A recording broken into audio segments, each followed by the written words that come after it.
Can't hear anyone.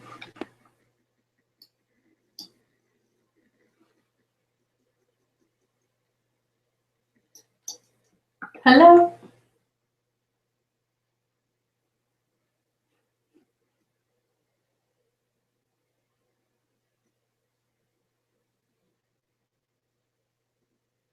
I can't hear you or see you anything, Marina.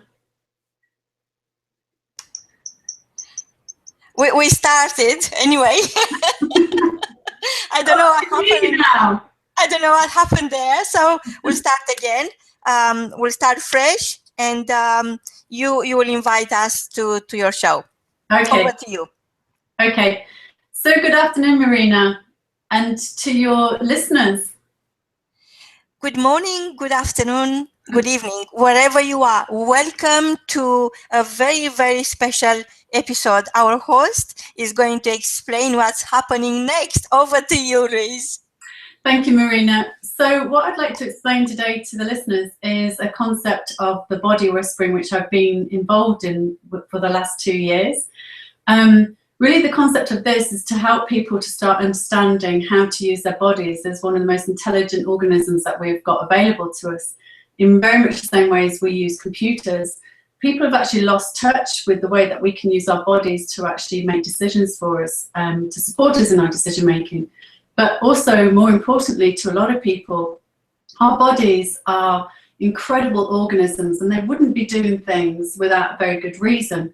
So one of the bodies of work that I've been very interested in over the last couple of years is a form of, I guess, medicine in some way. It was created by a guy in the 1980s, a German gentleman called W.O.R.K.S. And what he did was he created a new body of work called German New Medicine. And the really interesting thing about this is what he really wanted to do was he wanted to get to the cause of what our illnesses and diseases were, because he found that a lot of the medical world was actually just treating our symptoms, and he wanted to understand why our bodies were doing that in the first place.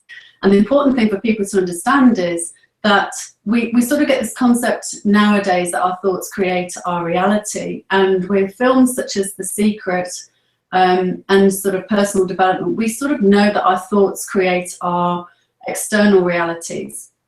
But what a lot of people aren't really in touch with is the fact that our thoughts actually are manifesting our internal realities as well. So when we have pain, either emotional or physical pain, what Dr. Hammer wanted to establish was where was that coming from? Why was it actually being created in our body in the first place? And so he created this German New Medicine philosophy, really, where you can track back pretty much every single dis-ease within your body to a thought process, a conflict that you've had that you haven't been able to resolve. And so you're holding on to the energy around that conflict. And this was popularized again by Louise Hay, probably in the 90s, I think it was, with her very popular book, You Can Heal Yourself. And what Louise Hay got a lot of people start recognizing is our thoughts create our illnesses. So that's the sort of body of work that I've been really fascinated with over the last couple of years, and I've been trying to sort of get this out there that with the techniques I've been using with my clients is to actually get them to start understanding what their bodies are actually saying. Their bodies are your bodies are communicating with you all the time, but we've just lost touch with actually being able to understand our body's unique language. And so that's really the concept of the work that I do now. Hence why I'm known now as the body whisperer, because I get in tune with what people's bodies are doing, what they're actually saying to them.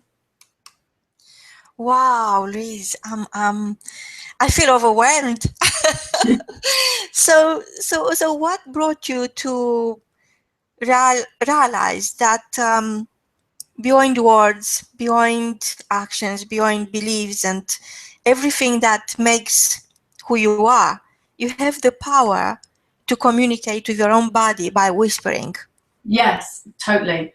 We see, I had very first-hand experience of this. Just giving you a little bit of background on myself, I had a very fortunate upbringing. I had a really successful father and a very positive and empowering mother. So I had a really good career, and when I hit my 30s, I was in a very good job in the City of London. I built a property portfolio which was worth over £1 million. I was just recently engaged, so everything was going really, really well. I was a very happy bunny. But then practically overnight, it felt, everything started crashing around my ears. I split up with my fiance. I called the wedding off. I ended up losing friends. I really didn't enjoy my career anymore. I wasn't very happy, and I turned to addictions, I guess. So I started eating a lot more, and I started drinking an awful lot more. And I realized that I was really, really unhappy, but I didn't know how to get out of this. It sort of felt like I was spiraling out of control. And then one day I just thought, you know, there's got to be more to life than this. I'm so desperately unhappy, and I was in a lot of pain, sort of emotional pain, and I was just didn't know how to get out of it. And I made the decision to actually leave the country. So I got on a plane and went to LA, and I sort of had this real thought that I was leaving all my troubles and all the rubbish behind in London. But what I didn't realize was actually I was taking the biggest problem with me, and that was me and my thoughts. And shortly after I arrived in LA, I woke up one morning and I couldn't walk. I couldn't walk. I was in extreme pain. My back was spasming. I had extreme pain down the right side of my body. And for 2 years, I was seeking out every single opportunity to try and get rid of this pain. I'd seen modern medicine, you know, like modern specialists. I'd seen alternative therapists. I tried literally everything, and nothing was getting rid of this pain. And all I was being told was the only solution was for me to actually have the disc removed out of my back. Now, that wasn't really an option for me. I sort of did not want my body to be cut open, and certainly I didn't want a disc to be removed, because they were saying that, you know, I had an 8mm herniated disc, and that's what was causing pain. Well, I actually tried one last attempt. I went to have an epidural, and I thought that that would actually resolve this problem. And if anybody's had an epidural, they'll know that it's not the most pleasant thing to have, but I was told that that would relieve the pain. Well, I crawled out of that hospital in Beverly Hills in more pain than I was when I went in. And I was literally brought to my knees. I was crying on the pavement, just going, there's got to be some solution to this. And then actually what happened was, a couple of days later, I happened to have a hypnotherapy session with a very good friend of mine, Linda Mallerstein, in Los Angeles. And she asked if she could try this new technique that she'd just been learning called EFT, which is emotional freedom technique. And I said, you know what, try anything. If you could ask me to go around in a pink tutu singing a song, if it got rid of this pain, that would, you know, I'd do anything. Anyway, in that session, what was really, really important and what's so significant to me at that moment, I've been reading loads of books on personal, the mind-body connection. It hadn't twigged how important our mind was in our health, because in that session the pain literally jumped from the right side to the left side of my body, and I just knew in that moment that this wasn't a structural problem. This wasn't anything to do with my disc nor my sciatic nerve. This was something that I'd been creating, because how could that pain move if it was structural? So suffice to say, Linda was actually showing me this technique. I went home, I tapped everywhere. I don't even know what I was doing. I was tapping on every single part of my body. But the point was, a week later, I was walking upright without any drugs. I wasn't in any pain. And that had all been done as a result of tapping into what my thought processes had been, what I was thinking in that moment in time about my life, my body, my relationships. And as I was tapping and talking about all of these issues, that pain left my body. And I sort of thought, you know, maybe that this is actually a fluke. So I thought, well, if there is actually still a structural problem in my body, I'm going to test it. So I trained for a marathon, and I ran my first marathon within the year. I had no pain, no trouble running that marathon. So it was confirmation to me that my body hadn't got a structural problem. It was all in my mind. It was all about my thoughts. So that was my evidence, really, that how powerful our minds are with our bodies. Wow, Louise. Wow. So you had a successful life, but an empty life. And most of our listeners will relate to this, because you know that feeling when you are doing your very best, you are giving, you are working so hard to please everyone, to be there for them, and then one day when you need a break, or you need to refill your soul and recharge your batteries, is nothing left. So it's nothing to build upon, but your last connection is still there, the ultimate connection with your body, between your mind and your body. And I was saying this before, that while I've been traveling in Asia, I understood what makes us less available to greatness comparing with people in Asia. People in China, for instance, they've done mindfulness for 5,000 years, and we are talking here about mindfulness, and people are still thinking something weird going on with these people talking about mindfulness, let alone people practicing mindfulness. So opening your mind is a choice, and it is about, it works almost like a parachute. For me, at least, it works best when it's open. Absolutely. So that distance we have to travel each day, since the moment we wake up in the morning, is that not the distance to your goal, or to your job, or to your client, or to fulfill your commitments, is the distance between your heart and your mind. And then you have to go back and forth. 18 inches journey is the most painful journey.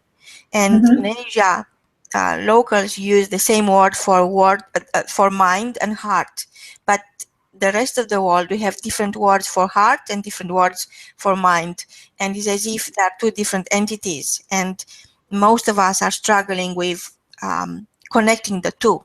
Yeah, Like absolutely. connected to bridging the real you to the social you. And you realize that you have these ideas, and they will keep bubbling in your head, inside you. You had no one to talk about. Everybody wanted results from you, transactional results, do this, do that. So your to-do list was really, really full on, but it was no room for your to-be list, for your being. After all, each one of us is just a human being. It's not a human doing, but people outside us, the one we allow to make demand on us, they don't realize. So your fulfillment, your abundance was there, locked in, and you had to have your own discovery journey, and realize how powerful you are. That actually doesn't matter how long you are pushing down, even for the rest of your life, the search for meaning. What really matters is your life purpose. And once you allow your life purpose to take over, and you love it, and not only that, you fall in love with your life purpose, with your passion, but you become your life purpose, you become your passion, you love it, you are the love. Then you become the whispering of the soul. And I can see the beauty within you. I can see how much abundance, and I can see that no matter how much you'll give, and to how many million people you'll give your whispering of the soul, to heal them, and to address their challenges, and you are the solution for those people out there who tried everything and nothing works. No matter how much they bring into the world, they feel empty. Absolutely, because I think if I look back on my time then, it was a great journey. It was a great exploration, I guess. But the important thing was my body was already talking to me. My body was already saying there's something's not right here, because, you know, I look back now and I think about the times where I was really unhappy. I used to wake up and I could just never understand why I never really woke up with a buzz. I never woke up really feeling energetic or excited about my day. I did it. I carved out a successful life for myself, but I was so deeply unhappy, and, you know, deep down I was so unhappy. Now my body was already talking to me, but what I hadn't grasped at that time was, and I hadn't realized, was that I didn't understand the language of my body. I didn't understand, you know, when I was getting backaches, that was a prelude to what was going on. I didn't understand that when I was getting migraines, that was something that my body was talking to me about. I had a huge amount of dietary problems. I mean, I would be swinging up and down in terms of weight. But these were all messages. My body was talking to me a long time before I actually had to. You know, I was literally on my knees in LA. I had to listen because there was absolutely no other way I was going to get out of that. And I think what people are forgetting is the fact that we do have the most incredible organism at our disposal. We have an incredibly sophisticated computer, and yet we don't understand how to use it. We've lost touch with that. You know, the ancients, very much like what you're saying, the Eastern philosophy is very much to be in tune with your body, to understand what's going on, to understand if they get a little sensation. What does that sensation actually mean to them? And so one of the things which have been really key with my clients is to actually show them what their body is doing, show them the link between their dis-ease and what their thought processes have been. Because when you can get back to the thought process, the predominant thought that they've had, they can release the energy around that, and then they can move on. And then that allows them to start becoming the real person, the true person.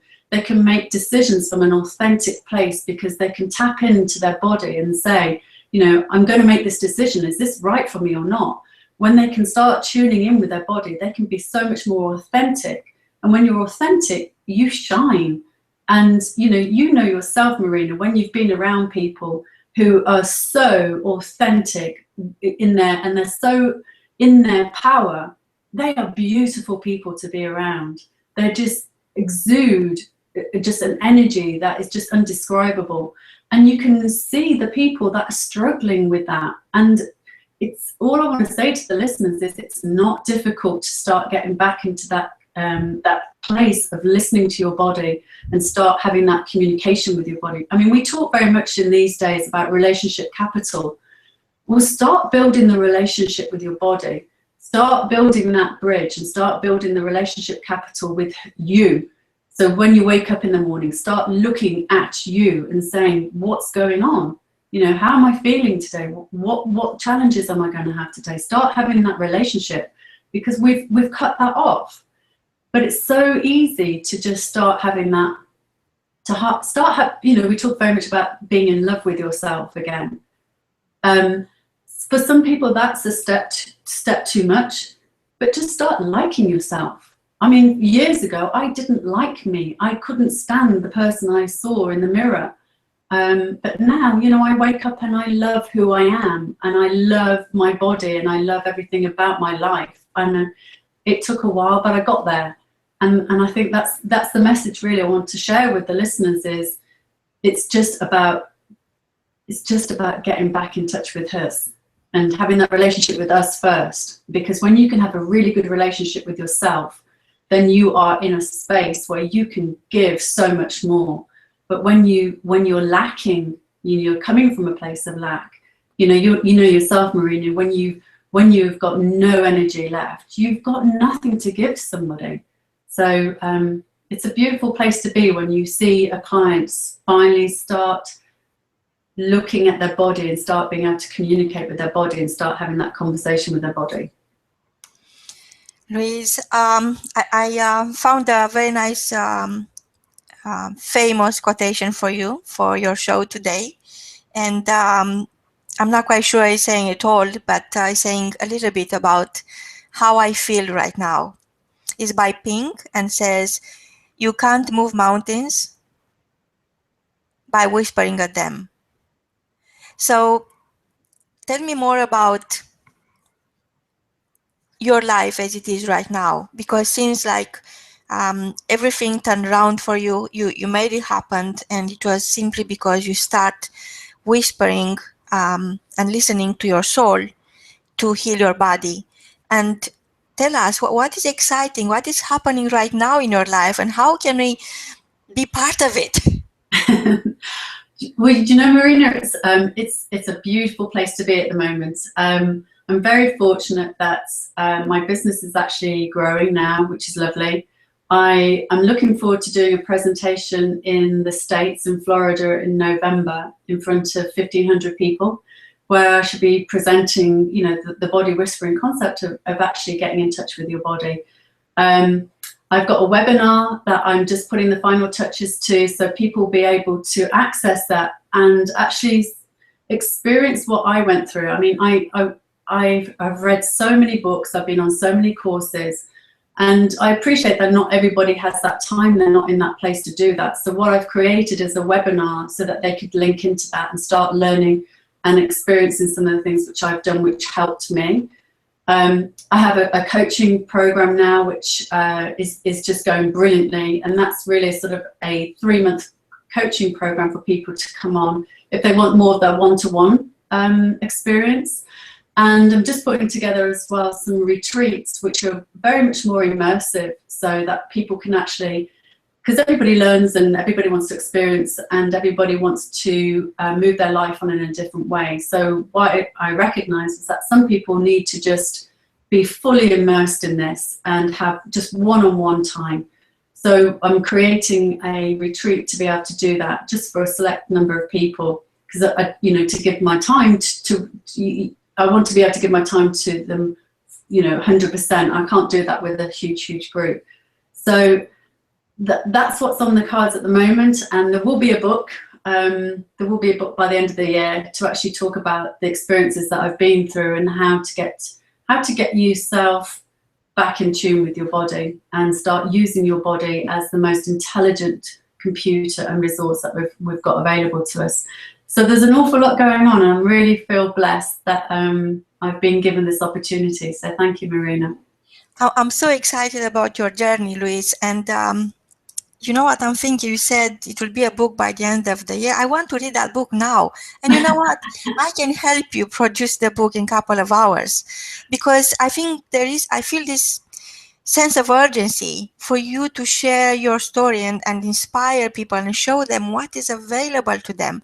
Because once you had it, there's no looking back. Yeah. And yes, you can't move mountains by whispering at them, but you could become the body whisperer and help other people, you know, just diminish the pain in their life, just reinvent their life, help them to reinvent themselves. And I will talk to you after we say goodbye to our listeners. Yeah. And I'm absolutely convinced that once your book is out, a lot more people, millions of people, could get their hands on your book and start looking at life from a different way. And just don't take that journey once in a while between your mind and your heart. You could have it all, and I want you to be there for them. From both of us till next time, it's stay in a light. Just listen to your heart. Absolutely. And listen to the whispering of your soul. Over to you, Louise. Yes, Marina, thank you. And I'd just like to invite people to just go onto my Facebook page, which is Energenesis, because I should start posting more and more things on there, or Louise K Shaw, if they, you know, because I understand the words, you know, might not get the spelling right, but if they want to go onto Louise K Shaw, I should be posting quite a few things about the things which are coming up, you know, the webinar, the book, and the presentations that I'll be doing around the country soon.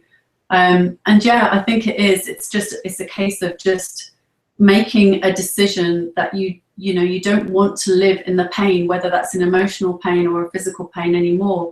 Because one of the areas I just wanted to say also, I'm really passionate about supporting people through depression and anxiety, because I went through that myself as well, and I understand how isolating that can be. But I also know, because I've been through it and I've got rid of the symptoms of depression now, I also know it's not a difficult journey to get yourself out of that. You just need to make the decision that enough's enough. So if anybody wants to reach out, please contact me on my Facebook, or even on my Energenesis website. You can actually book a discovery call, so we can just talk about things, what's been bothering you, and we can take things from there. Oh, that's so generous of you, Louise. From both of us, until next time, because I know now in my heart of hearts that there is a next time, is goodbye. Thanks, Marina. Thank you. Thank you so much.